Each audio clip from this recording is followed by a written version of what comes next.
त्या ठिकाणी जमिनीमध्ये मुरवण्याचा एक उपक्रम आम्ही घेतला आणि म्हणून साखळी सिमेंट नाला बांध आणि जे काही सिमेंट नाला बांध ऑलरेडी होते त्याचं खोलीकरणाचं काम, तर साधारणतः आम्ही अकोला तालुक्यामध्ये 100 सिमेंट नाला बांध खोलीकरण केले आणि त्या माध्यमातून तिथं धावतं पाणी त्या ठिकाणी आम्ही थांबवलं आणि थांबल्यानं पाणी मुरवलं आणि त्यामुळे त्या ठिकाणी विहिरीची पातळीसुद्धा त्या ठिकाणी वाढवली. तसं पाहिलं ना तर मागच्या वर्षी जलयुक्त शिवार अभियानाअंतर्गत इथे जी कामं झालेली आहेत ना, त्यामुळे ह्या भागामध्ये भूमिगत जलसाठाही मोठ्या प्रमाणावरती निर्माण झालेला आहे आणि त्यामुळे आम्ही मार्चच्या रणरणत्या उन्हामध्ये तिथे फिरत होतो ना, तरीही आम्हाला हिरवीगार पिकं अनेक ठिकाणी डोलताना दिसली.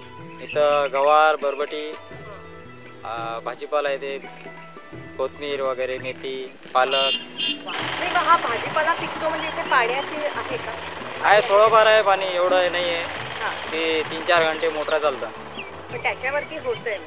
हो, तेवढ्या याच्यावर कसं तरी उदरनिर्वाह करायला लागते. आणि पाण्याचं काय आता? पिण्याच्या पाण्याचं काय? पिण्याच्या पाण्याचा फिलहाल आहे. आता पुढच्या महिन्यात एप्रिल-मे महिन्यात आता काय माहिती काय होणार आहे. पण पिण्याच्या पाण्याचा दुष्काळ नाही. पिण्याच्या पाण्याचा फिलहाल तर दुष्काळ नाही झाला इथं. थोडक्यात जलयुक्त शिवार अभियानाच्या कामाची महती इथल्या सगळ्यांना पटलेली आहे आणि त्यामुळे ज्याला त्याला जलयुक्त शिवार अभियानाची कामं घ्यायची आहेत आणि म्हणूनच कलेक्टर साहेबांकडे तशा प्रकारचे आमच्याकडे कामं द्या अशा प्रकारचे फोनवर फोन सतत येत असतात. त्यावेळेला ह्यांचा बदली करा, त्यांचा बदली करा असे फोन यायचा. परंतु आज रोजी मला असे रिकमेंडेशन येतात की जलयुक्तमध्ये हा गाव घ्या, ह्या गाव घ्या आणि प्रत्येक ग्रामपंचायत पुढे येतो, ठराव घेतो, आम्हाला असे करा. परंतु आपल्याला शासनाने आखून दिलेलं आहे की बिकॉज ऑफ कन्स्ट्रेंट्स की आपण काही गावच आपण निवडक गाव एक करतो. अर्थात मंडळी, जलयुक्त शिवार अभियानामध्ये गाव निवडीसाठी एक निश्चित प्रक्रिया प्रशासकीय पातळीवरती असते, हे आपण सगळ्यांनी जाणून घेण्याची आवश्यकता आहे. पण तरीही जर का तुम्हाला जलयुक्त शिवार मधली कामं घ्यायची असतील तुमच्या गावामध्ये, तर त्यासाठी सुद्धा वेगवेगळे मार्ग आहेत, असं जिल्हाधिकारी जी श्रीकांत यांनी सांगितलं. त्यांनी सांगितलं की तुम्ही रोजगार हमी योजना घ्या, त्यामध्ये तुम्ही जलयुक्त शिवार अभियानाची कामं तुमच्या गावामध्ये करू शकता. तर गावकऱ्यांनी एकत्रित आला, आपल्याला सांगितलं की या वर्षी दुष्काळ परिस्थिती, आपण कुठलेही बाहेर गाव न जाता गावामध्ये आपले जुने पुणे असलेले स्ट्रक्चर्स जे जलसंवर्धनाचे ते सर्व आपण मनरेगामधून दुरुस्ती करून घेऊ असे जर ठरवलं, मग त्या लोकांनी फक्त ग्रामसेवकाकडे मागणी करायची की आम्ही गावातला 200 लोक आहेत, 200 लोक ह्या कामाला यायची तयारी आहे आणि आपल्याला काम द्या असे जर सांगितलं, असे काम आपल्याकडे तयार आहेत आणि त्या काम जर झालं, मग पुढच्या येणारे ते खरीप हंगामामध्ये त्याला नक्कीच 100% फायदा होतील. त्याच अनुषंगाने मंडळी, पडणाऱ्या पावसाचा प्रत्येक थेंब साठवण्यासाठी किंवा मुरवण्यासाठी आता आपण सारेजण सज्ज होत आहोत.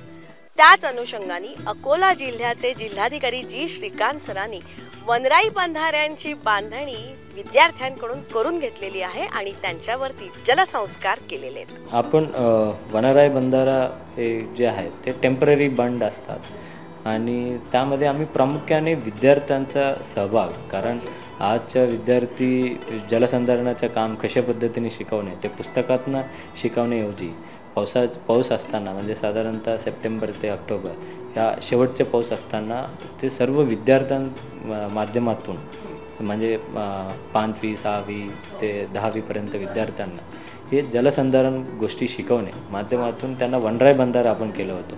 आपल्या जिल्ह्यामध्ये साधारणतः 5000 वनराई बंधारे छोटे मोठे सर्व निर्माण झालेले आहेत. पाणी पाणी पाणी असा शोष सर्व दूर चालू आहे आणि म्हणूनच आपण हे निरनिराळ्या जिल्ह्यांची भ्रमंती करत आहोत. तिथल्या लोकांचे विचार काय आहे, तिथल्या कामाची प्रगती काय आहे, तिथला लोकसहभाग काय आहे, हे सारे विचार आपण जाणून घेत आहोत आणि आम्ही तुमच्यापर्यंत पोहोचवत आहोत. पुढच्या टप्प्यामध्ये पाण्याची उपलब्धता करून देणं हा एक भाग आहे, पण पाण्याची उपलब्धता करून दिल्यानंतर पाण्याचा वापर कशा पद्धतीनं करायचा, तर पाण्याचा कार्यक्षम वापर करायसाठी ड्रीप इरिगेशन असेल, स्प्रिंकलर आहे, ह्याचा उपयोग त्या गावामध्ये करावा. पाण्याचे साठे चांगल्या पद्धतीनं जतन करावेत, ग्रुप शेती करावी आणि पाण्याचं त्या ठिकाणी व्यवस्थापन करायसाठी पाणी वापर संस्था ह्या जर गावागावामध्ये चांगल्या पद्धतीनं उभा राहिल्या या गट शेतीच्या माध्यमातून, तर मग पाण्याचं वाटप चांगलं होईल आणि पाण्याचं प्रोटेक्टिव्ह इरिगेशन म्हणून त्याचा वापर होईल. तर या पुढच्या 1 वर्षाच्या कालावधीमध्ये ज्या गावामध्ये पाण्याची जेवढी आवश्यकता आहे तेवढी आवश्यकता उपलब्ध करून दिली, की मग ह्या गावांना पुढे पाणी कसं वापरायचं याचं शिस्त त्या गावानं पाळली पाहिजे आणि ती पाळली तर निश्चितपणानं आपल्याला ही गावं कायमस्वरूपी टंचाईतून बाहेर काढता येतात. मंडळी, जलयुक्त शिवार अभियानामध्ये आपण साऱ्यांनी आता सहभागी व्हायला पाहिजे. आपल्या शेताला आपण बांध बंदिस्ती करायला पाहिजे. माथा ते पायथा अशा पद्धतीची कामं आपण करायला पाहिजे. नद्या, नाले, तलाव, विहिरी याच्यातला गाळ काढायला पाहिजे, त्याचं खोलीकरण करायला पाहिजे आणि हा जो गाळ काढलेला आहे ना, हा आपल्या शेतावरती आपण पसरवायला पाहिजे. पाण्याचा थेंब थेंब साठवण्याच्या दृष्टीने आपण काम करायला पाहिजे. त्यासाठी सरकारच्या अनेक योजना आहेत, त्याचा लाभ आपण घ्यायला पाहिजे. पाणी अडवायला पाहिजे, पाणी जिरवायला पाहिजे. जलयुक्त शिवारचा मेन कॉन्सेप्ट हा पाणी मुरवणं आहे. कारण आपला वॉटर टेबल जमिनीतला जो आहे तो खूप खाली गेलेला आहे. काही ठिकाणी लोकांनी एवढं बोरवेल म्हणजे करून ठेवले आहेत की आत्ता मध्ये एक मी माझ्या वाचनामध्ये आलं की एका ठिकाणी एक झरा सापडला आणि ते जवळपास 1000 वर्ष जुनं पाणी होतं. म्हणजे आपण जमिनीतली ही पाणी हे खनिज झालं आहे आता. म्हणजे जसं आपण खनिज संपत्ती बाहेर काढतो तसं पाणी आपण बाहेर काढून संपवतो आहे आणि ते पाणी पेरलं पाहिजे परत जमिनीमध्ये, कारण आपण आपल्या पुढच्या पिढीला याच्यामध्ये काहीच ठेवणार नाही. त्याच्यामुळे मला वाटतं की एक कॉन्सेप्ट जलयुक्त शिवारची ही केवळ वरवर पाणी साठवण्याची नाही आहे, तर जमिनीमध्ये पाणी मुरवण्याची पण आहे. आणि अनेक ठिकाणी ज्या ठिकाणी पाऊस पडला आहे त्या ठिकाणी ही स्ट्रक्चर पाण्याने आज भरलेले आहेत. खरं तर लोक बऱ्याच ठिकाणी गेल्यानंतर उत्सव साजरा जसा होतो तसं लोक उत्सव साजरा करायला लागतात. त्यांच्या चेहऱ्यावरती जे हास्य दिसायला लागलं आहे, त्यांची घरं कुटुंब उभा राहतील पुढच्या काळामध्ये, ते समाधान कल्पनेच्या पलीकडलं आहे आणि तो आम्ही खूप एन्जॉय करतो. पूर्ण महाराष्ट्राचा शेतकरी बळीराजा हा सदैव दुष्काळामध्ये होरपळतो आणि त्यांना त्यांचं हक्काचं पाणी देण्यासाठी हा कॉन्सेप्ट आहे आणि सगळ्या महाराष्ट्राच्या शेतकऱ्यांना याच्यातनं सुख मिळो आणि समाधानाने त्यांनी बळीराजाने आपल्यासाठी अन्न उगवण्यासाठी त्यांना पाणी मिळो अशी माझी इच्छा आहे. जलयुक्त शिवाराच्या नावानं, जलयुक्त शिवाराच्या नावानं. मंडळी, जमिनीला जर का पाणी मिळालं ना तरच आपली शेती फुलणार आहे आणि त्यातूनच आपल्या शेतकरी वर्गाला एक प्रकारचं आत्मबळ मिळणार आहे. त्यांच्या सगळ्या समस्या अडचणी दूर होणार आहेत, त्यांचं नैराश्यही संपूर्णपणे पळून जाणार आहे. म्हणूनच आपण सगळ्यांनी पाणी अडवायला पाहिजे, पाणी साठवायला पाहिजे, पाणी मुरवायला पाहिजे. ग्रामीण भागामध्ये या पाणी बचतीचे अनेक मार्ग वापरले जातात.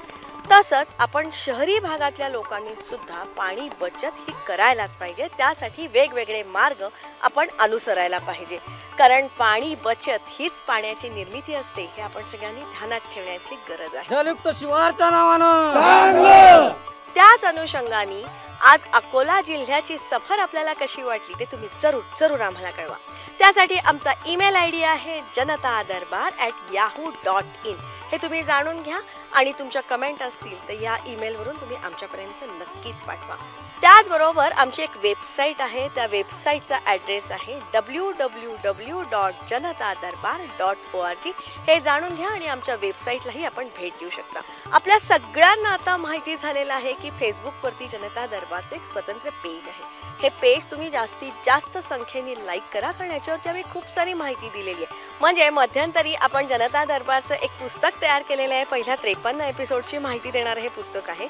या पुस्तकाची सगळी माहिती या पेजवरती आम्ही दिलेली आहे. तुमच्या काही सूचना असतील ना तर त्यासुद्धा तुम्ही या पेजवरून आमच्यापर्यंत पाठवू शकता. त्याचबरोबर फेसबुकवरती जनता दरबारचा एक सकारात्मक ग्रुप आपण तयार केलेला आहे. तो जर का तुम्हाला जॉईन करायचा असेल तर तशा प्रकारची रिक्वेस्ट फेसबुकवरून तुम्ही आमच्यापर्यंत पाठवण्याची आवश्यकता आहे. जनता दरबारचे हे जे विविध एपिसोड आहेत ना त्याचे जवळपास 167-68 एपिसोड आम्ही यूट्यूबवरती लोड केलेले आहेत. ते जर का तुम्हाला बघायचे असतील तर आमचा यूट्यूब चॅनलचा ॲड्रेस जाणून घ्या. तो आहे janatadarbar.zd चॅनल असं तुम्ही टाईप करा आणि 167-68च्या वर आपले वेगवेगळे एपिसोड आहेत जनता दरबारचे. त्याचाही लाभ आपण यूट्यूबवरून घेऊ शकतो. लक्षात ठेवा, चांगल्यातून नेहमी चांगलंच घडतं ह्या विचाराने प्रेरित झालेला हा आपल्या सगळ्यांचा कार्यक्रम. त्यासाठी दर सोमवारी संध्याकाळी 7:30 वाजता सह्याद्री वाहिनीवरून जनता दरबारमध्ये आपण भेटतच असतो.